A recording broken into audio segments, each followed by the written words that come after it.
Hello friends.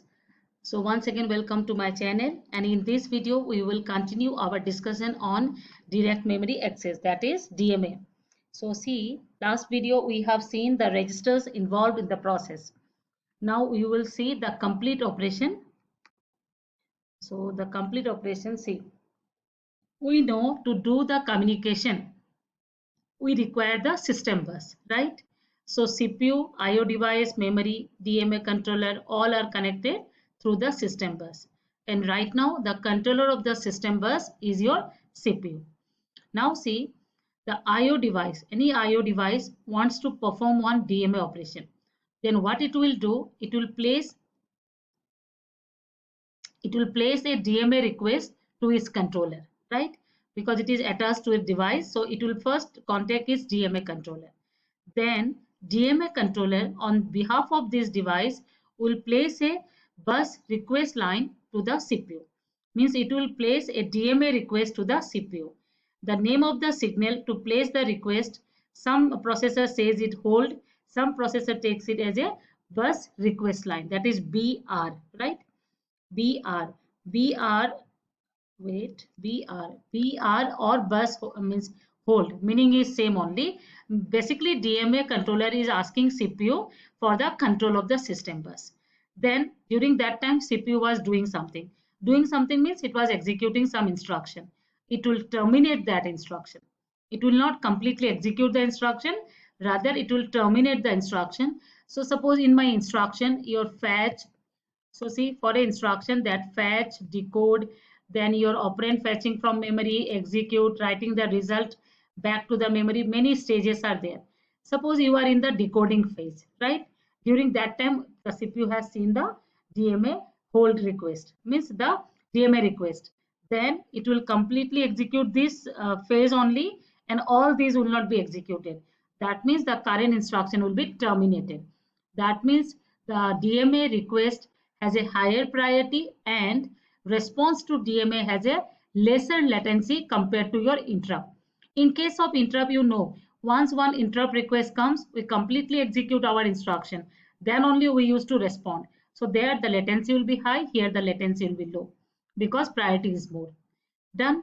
Then what the CPU will do, it has seen the request and then CPU will give that starting address. What is the starting address of the memory block from where you want to perform the communication, how much you need to transfer, that is count, and then it will tell read or write. All these information CPU will write to the DMA controllers respective registers that we have seen in the last video using this data bus, right? Using data bus, all this information will be communicated by the CPU to the DMA controller. After that, CPU will give that hold acknowledgement or bus grant BG line to the DMA controller. That means I have granted your request and it will also release the control of the system bus. Now DMA controller will become the master of the system bus, and DMA controller eventually informs the device that our request is accepted, and then it will start the communication between this memory and your IO device, right?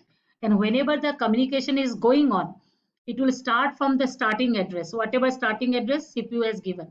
Say 1000, it will start from 1000 to transfer some data from this device, right? So here something will be communicated.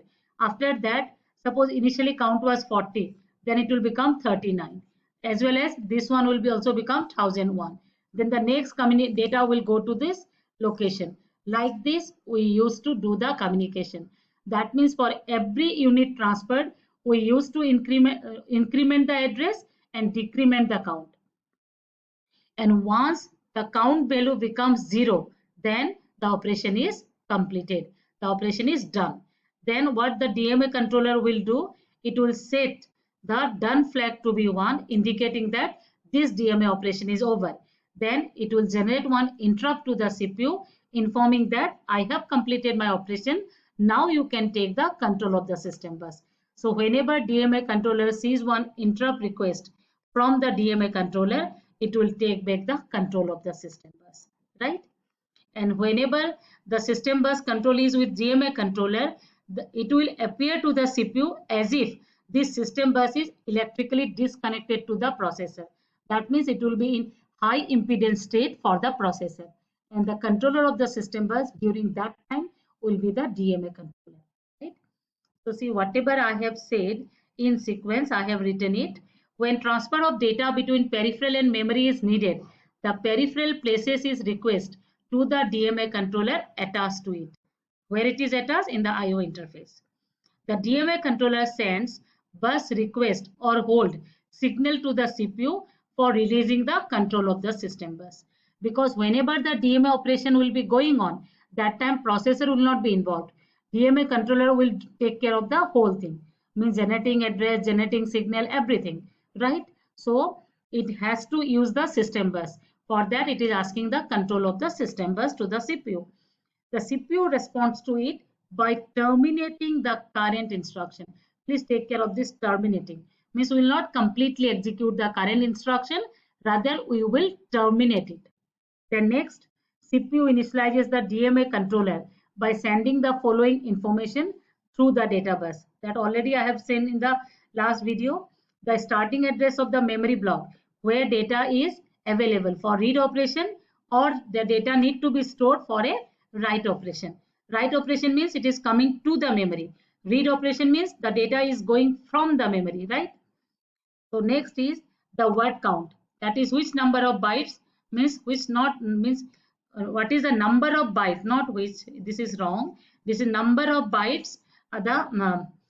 The word count indicates the number of bytes in the memory block. How many bytes we need to transfer. This is wrong. The next one is control to specify mode of transfer, such as read or write operation, the direction of communication. After writing these three information to the DMA controller over the data bus, then only CPU releases the system bus.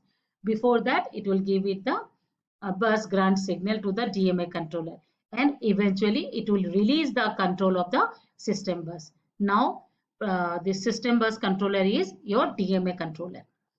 So now after receiving this hold acknowledgement, DMA controller informs hold acknowledgement or bus grant, anything. Then the DMA controller informs the peripheral and starts the operation, right? And it continues to transfer the data between the memory and peripheral unit until the entire block is transferred. That means until, means till your count value is 0, means it will be continuing the operation, right?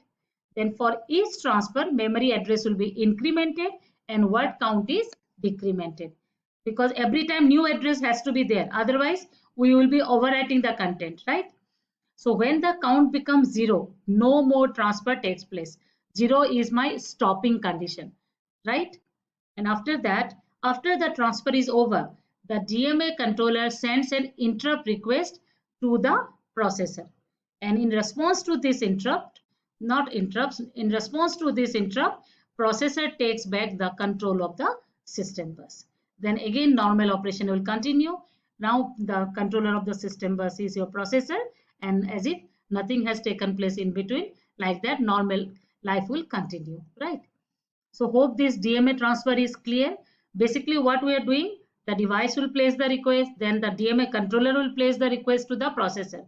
Processor will grant it and it will give its three information, and then it will give the control of the system bus. Then communication will continue till the complete block is transferred. Once it is done, that done bit will be set to 1, interrupt will be enabled, eventually interrupt will be generated to the CPU. Then CPU will understand the DMA operation is over, so it will take back the control of the system bus. So this is how your DMA operation takes place. The next is modes of DMA transfer. One is cycle stealing, another is burst mode. These two terms are there related to DMA. So see, in case of cycle stealing, the DMA controller takes the control of the buses from CPU for transferring one word of data in one cycle and then returns the control to the CPU, right? So here only one, means small amount of data, one word or one byte is transferred in your DMA operation by the DMA controller. So see, now the point is why the name is cycle stealing, because your any cycle is initiated by the processor, but then DMA controller takes the control of the system bus and performs the operation. So because of that, the name is cycle stealing. For transferring small amount of data, this is fine. But if you need to transfer a large block of data, suppose in your page replacement, virtual memory implementation and all, during that time we require what? A block of data to be transferred. So for that we use block or burst mode.